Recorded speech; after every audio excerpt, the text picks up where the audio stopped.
Yes ready 80 शब्द प्रति minute. महोदय, मैं आज इस सदन में यह विश्वास के साथ कह सकता हूँ कि इस देश का हर नागरिक, चाहे वह कितना ही गरीब हो या उसका जीवन स्तर कितना ही नीचे हो, उसकी देशभक्ति में किसी प्रकार की कोई कमी नहीं है। जितने भी हमारे सरकारी कर्मचारी हैं और जो भी हमारे बड़े बड़े अधिकारी हैं, वे सब इस देश में फैले भ्रष्टाचार को समाप्त करना चाहता हैं। ऐसी स्थिति में यदि हम रेलवे कर्मचारियों के साथ बैठकर सहानुभूतिपूर्वक विचार करें और उनकी समस्याओं को हल करने का प्रयत्न करें, तो अवश्य ही हमें इसमें सफलता मिलेगी।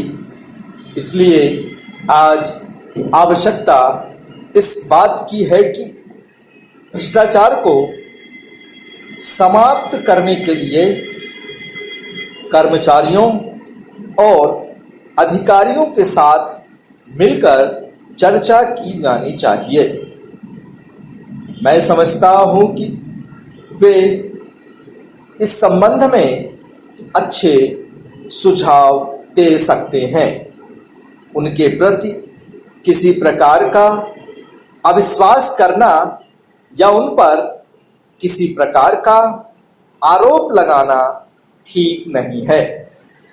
यदि भ्रष्टाचार को समाप्त करने के लिए यह प्रयोग किया जाए तो अवश्य ही इसमें हमें सफलता मिलेगी। रेलवे के अंदर कई लाख कर्मचारी काम करते हैं।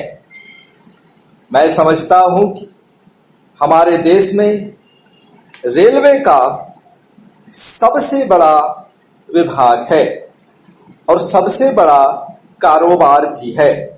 यदि ये सारे के सारे लोग भ्रष्टाचार को समाप्त करने में लग जाएं, तो कोई कारण नहीं है कि यह समस्या हल ना हो।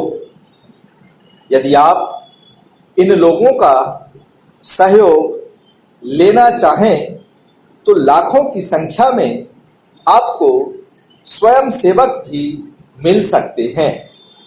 आपको इस कार्य को करने के लिए अलग से संस्था बनाने की भी आवश्यकता नहीं है। इसलिए आज आवश्यकता इस बात की है कि इस बारे में एक सम्मेलन बुलाकर के विचार किया जाना चाहिए और उसको करने के पश्चात कोई कदम उठाना चाहिए।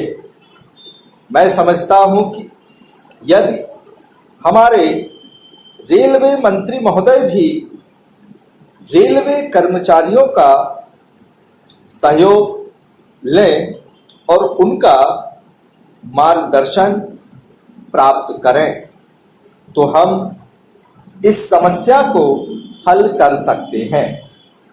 पैरा, सरकार को अपने कर्मचारियों के साथ कड़ा रुख नहीं अपनाना चाहिए।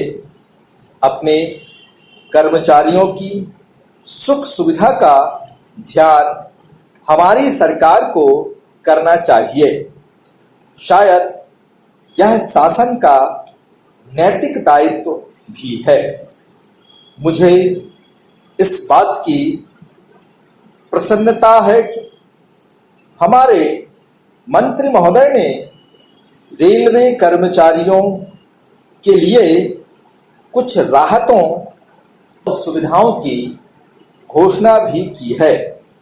इन घोषणाओं से रेलवे कर्मचारियों को भी संतोष है।